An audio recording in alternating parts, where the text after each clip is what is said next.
ঠিক এরকম আরো একটা ঘটনা আছে বনু ইসরাইলের।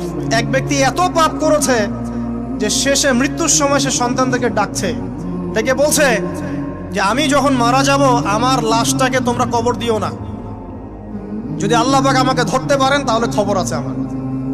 কি করতে হবে? সে বলছে যে আমার দেহটাকে তোমরা পুড়িয়ে ফেলবে এবং পুড়িয়ে ফেলার পরে ছাইগুলোকে একত্রিত করবা, করে অর্ধেক ছাই সমুদ্রে ভাসিয়ে দিবা, অর্ধেক ছাই বাতাসে উড়িয়ে দিবা। সন্তানরা তাই করলো। মৃত্যুর পর আল্লাহ পাক এই সমুদ্র এবং জমিনকে বাতাসকে আদেশ করলেন যে তোমরা ছাই জড়ো করে দাও। আর মানুষ আর জিন আল্লাহর কথা না শুনলেও এই প্রকৃতি আল্লাহ পাকের কথা শোনে। বিজ্ঞান বলে প্রকৃতি থেকে সব হচ্ছে। কি প্রকৃতি? প্রকৃতি কি, কাকে বলে?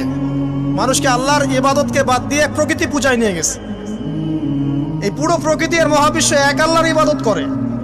কে সৃষ্টি করলো প্রকৃতি? প্রাকৃতিক ভাবে হয়েছে সবকিছু বলে, আল্লাহ থেকে হয়েছে বলা যাবে না, বললে আপনি মৌলবাদী হয়ে যাবেন।